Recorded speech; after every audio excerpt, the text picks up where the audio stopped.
현 증시 시황에 대해서 좀 여쭙지 않을 수가 없을 것 같아요. 네네네. 그래서 지금 이런 시황 속에서 궁극적으로는 이제 책이 또 이렇게 나왔는데 이런 분들에게 좀 어떤 좀 뭐 위로 아니면 뭐 솔루션 뭐 이런 게 좀 줄 수 있지 않을까. 코로나 오기 전에 코스피가 2,500이었거든요. 사실 코로나가 오기 전에 2,500 수준이었고 코로나로 인해 증시가 불타게 되면 3,300 갔다가 지금 다시 떨어지고 있는 추세인데 이 추세를 솔직히 좀 어떻게 보냐면은 네. 그 원점으로 되돌아가고 있다. 원점. 네, 2,500.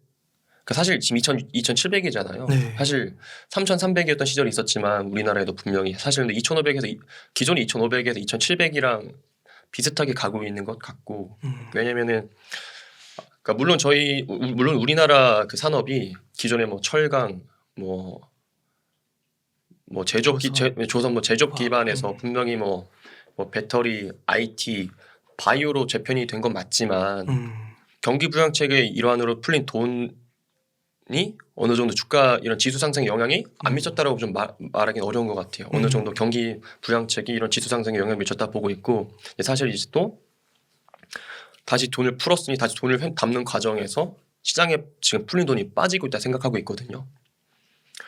근데 사실 제가 이 시장을 보면서 어떤 걸 느끼냐면은 그래서 작년 같은 경우는 그러니까 뭘 사도 올랐어요. 그러니까 뭘 사도 올랐는데 지금 같은 경우는 그래서 작년 같은 경우에는 그러니까 대충 어느 정도 희망론, 뭐 꿈, 뭐가 되지 않을까?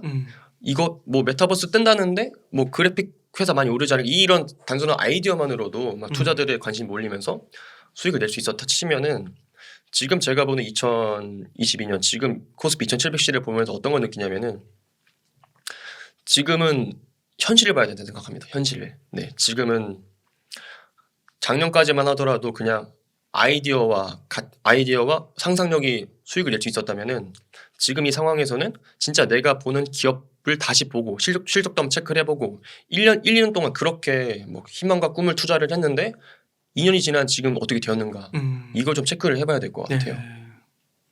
그래서 지금 증시는 제가 평가하기에는 옥석 가리기가 되게 중요해진 때라고 생각이 듭니다. 진짜로 단순히 이게 좋을 거야가 아니라 정말 좋은 기업을 사야 되는 때가 온 것 같아요. 돈 잘 버는. 네네네. 실적도 좋고 그리고 앞으로 사업 역량이 포트폴리오도 좋은 기업으로. 네. 아까 초반에 그 코로나 이전에 우리나라가 뭐 철강, 조선, 뭐 화학, 자동차 뭐 이런 거 위주였잖아요. 네네네. 그래서 그 코로나 이후에 뭐 예를 들면 뭐 IT, 네, 네이버, IT. 카카오 같은 그런 플랫폼 기업들 네네네. 이런 쪽으로 뭔가 그 디지털 뭐 변환 이런 얘기 나오면서 무게가 실렸지만 네네네. 사실 이제 매출이나 돈이나 이런 거를 딱 까고 봤을 때는 2년 지나가 보니까 아직은 그죠, 예. 옛날에 그 유습이 남아 있는 듯한 느낌이 있다라는 것이죠. 네네네. 그래서 이제 회귀할 수도 있다.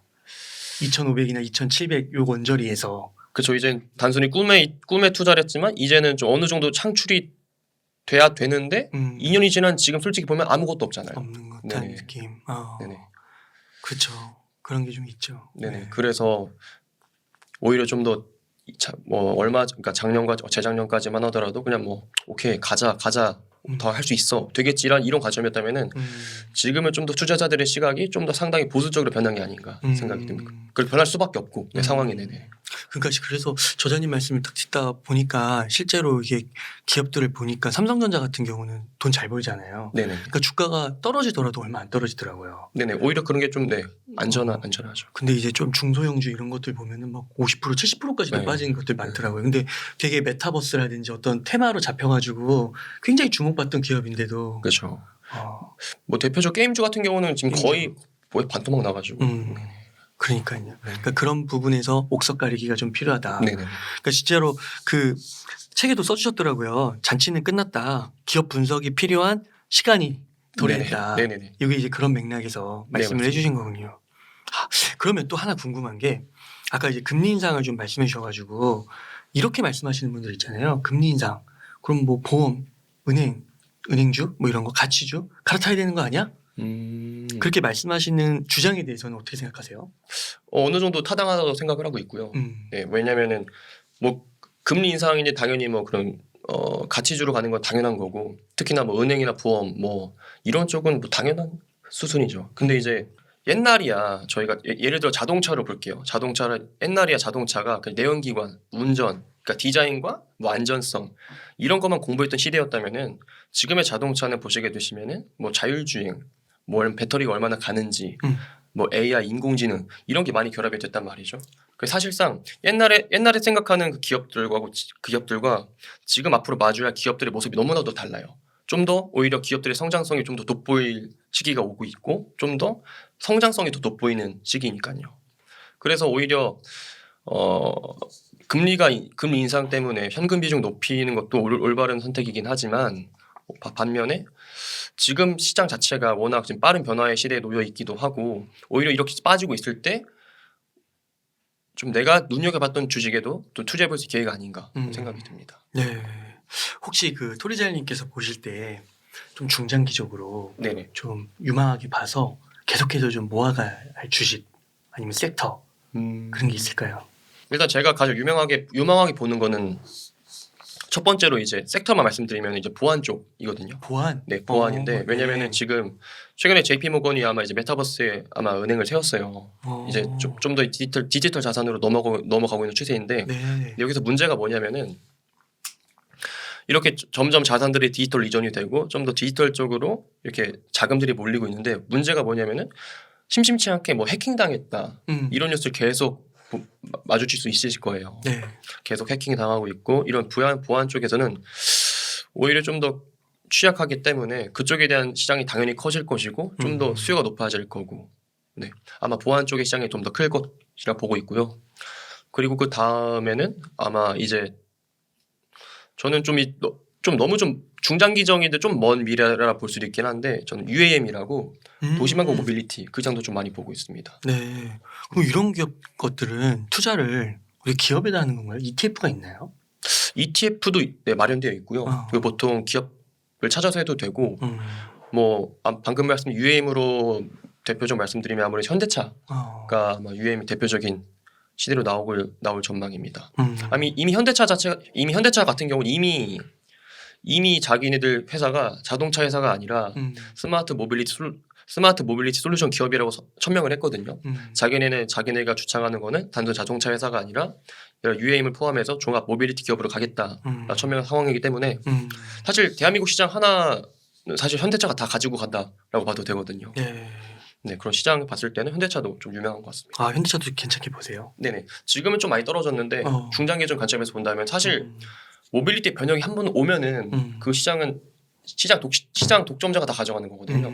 그 현대차를 또 좋게 보시는 분도 참 있긴 한데 참 주가가 네. 그렇죠. 참 흐름이 좀 별로 좋지는 않아서 그러면은 그 현대차 좀 얘기가 나와서 그 아무래도 그 뭐 스마트 모빌리티 이런 쪽으로 뭐 새로운 정체성을 표방했다 해도 아직은 그래도 자동차 회사라는 인식이 전통적인 그런 게 좀 강하잖아요. 네네네. 그렇게 해서 이제 좀 글로벌적으로 보면 뭐 미국의 포드도 있고 네네네. 그다음에 뭐 테슬라 전기차 그런 쪽도 있고 이렇게 비교가 된단 말이에요. 그리고 그런 데랑 이제 경쟁을 해서 앞으로 이제 그런 정체성의 변화도 끌어야 될 것 같은데 미래 성장 가능성으로 주식 투자를 하는 건데 네네. 해외까지 봐야 되지 않을까요? 해외도 봐야 되는데 그건 이제 현대차 분들께 잘 해주셔야 근데 왜냐면 지금 아직까지 UAM이 개발 단계이기 때문에 이걸 뭐 현대차가 어느 기술 수준까지 올라왔다 아마 2028년부터 상용화거든요. 2028년부터 상용화해서 그때쯤 돼야 이제 좀 갈피를 잡을 수 있을 것 같습니다. 네, 그나마 현대차가 그 장점이라면은 그래도 안정적인 시장 확보하고 나간다가 있는 것 같습니다. 그래서 만약에 좀 현금의 여유가 있고 중장기적으로 바라볼 수 있는 여유가 있다면 이제 보안 섹터나 미래 모빌리티, 네네네. UAM 같은 그런 네네. 쪽으로 좀 투자를 해보면 좋겠다. 네네네. 예, 그렇게 책의 제목이 톱빅 기업 30개만 분석하면은 주식 투자 성공한다인데 사실 기업 분석에 정답은 없는 것 같아요. 다 자기마다 방법이 있고 뭐 자기마다 투자하는 방법이 있듯이 뭐 개인마다 정답은 없는 건데 이 책의 목적은 결론적으로 투자자들 본인만의 방법을 만드는 게 가장 주된 목표거든요. 그래서 여러분들께서 직접 이걸 좀 읽어보시고 그리고 직접 체득해 나가시면서 자기만의 좀 방법을 만들어 가셨으면 좋을 것 같아요. 자기만의 방법을 만들어 가시면서 내가 앞으로 어떤 기업을 대할 때 믿음을 가지고 확신을 가지고 그런 방법을 만들어가는 게 가장 중요한 것 같습니다. 그러니까 이 책에 있는 게 단순히 뭐 기업에 대한 이야기긴 하고 가능성에 대해서 제시를 하고 있지만 기업에 대한 추천은 절대적으로 아니거든요. 이제 제가 기업에 대해 볼 때 어떻게 상상력을 펼치고 어떤 것을 조사를 하고 어떤 자료를 보는지 그에 대해서 일일이 나열되어 있는 것이라 전적인 제 관점이기 때문에 아마 제 관점을 이어 나가시면서도 본인만의 방법을 체득해 나가시는 것도 중요한 것 같습니다. 그래서 아마 책을 통해서도 가장 얻으실 수 있는 방법이 아마 자기만의 방법을 좀 습득하는 것 그것이 되지 않을까 싶습니다. 그러니까 책에 보니까 그 토픽 기업 30개를 그 토리잘님의 그 분석 법에 의해서 네네. 그 잘 서술해 주셨잖아요. 한 네네. 기업당 이렇게 한 5페이지, 10페이지씩 써주셨더라고요. 네. 그러니까 그랬으면 좋을 것 같아요. 이렇게 책을 한번 읽어보시고 한번 덮은 다음에 이제 스스로 네네. 또 한번 공부를 해보시는 거죠. 그래서 한번 써보는 거예요. 그렇게 해서 토리잘님이 분석한 그 30개가 비교를 해보는 것도 그렇죠. 이런 부분을 오히려 좀 더 가치를 줬구나, 점수를 줬구나 그런 거 한번 봐도 참 재밌게 볼 수 있지 않을까. 네. 그리고 또 토리잘님이 계속 지금 유튜브로 기업 분석 계속 해주고 계시지 않나요? 네, 계속 하고 있습니다. 네, 그래서 그런 것들도 한번 팔로우업 하시면서 질문도 댓글에 남기고 이런 거 되게 좋지 않을까. 네.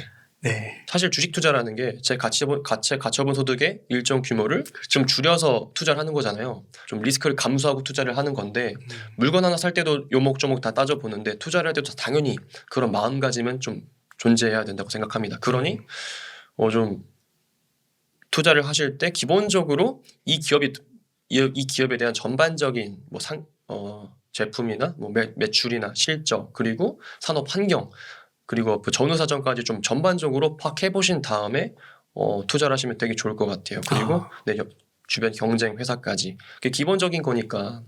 왜냐면은 사실 증권사 리포트 비판하는 건 아닌데 증권사 리포트도 좋은 방법이긴 한데 사실 증권사 리포트의 98% 100개 나온다 치면 98개가 매수예요. 네, 사실상 사실상 증권 리포트에는 좋게 말해줄 수밖에 없기 때문에 결론적으로는 자기만의 방법을 찾아야 되는 거거든요. 자기만의 방법을 찾고 어떻게 내가 이 요즘도 극심한 변동성에서 어떻게 내가 버틸 수 있는지 그 방법을 찾는 게 중요한 거니까 다시 한번 강조드리지만 꼭 면밀한 분석을 들어가서 이 기업에 대한 투자 확신과 믿음을 가져라. 이걸 좀 강조드리고 싶습니다. 그 갑자기 궁금해진 게 좀 습관화가 되면요. 네네. 하나의 기업을 이렇게 좀 분석하는데 네네. 얼마나 걸리세요? 시간? 보통 저 같은 경우는 전 아무래도 컨텐츠를 만들다 보니까 그런 시간을 감안하면 5시간 정도? 5시간. 네, 5시간 정도 걸리는 편인 것 같고요. 근데 만약에 정말 그 컨텐츠가 아니라 제가 정말 공부를 하시면 3-4시간 정도면 충분한 것 같습니다. 그렇게 해서 한 기업을 분석하고 네네. 그다음에는 이제 기본적으로 3-4시간이면 이제 기본적인 건 되는 거고 네네. 그다음부터는 이렇게 계속 팔로우업하면서 보충해가는 느낌으로. 네네. 계속 뉴스는 계속 봐줘야 돼요. 그러니까 관심 없더라도 계속 이제 하다못해 헤드라인 기사 계속 봐야 돼요. 계속 보고. 네. 그렇게. 예, 토리잘님 이렇게 해서 또 귀한 인사이트와 또 주식 투자 성과도 굉장히 좋으셨는데 그런 노하우 나눠주셔서 너무 감사의 말씀드립니다. 아닙니다. 네. 그러면 토리잘님 오늘 한 요 정도에서 마무리하도록 할까요? 네네. 예. 그러면 제가 마무리 멘트 하도록 하겠습니다. 네. 이렇게 해서 토픽 기업 30개만 분석하면 주식 투자 성공한다를 쓰신 토리잘 저자님을 모시고 이야기를 나눠봤습니다. 긴 시간 동안 유익한 인사이트 많이 나눠주셔서 감사의 말씀드립니다. 오늘 고생 많으셨습니다. 네, 감사합니다.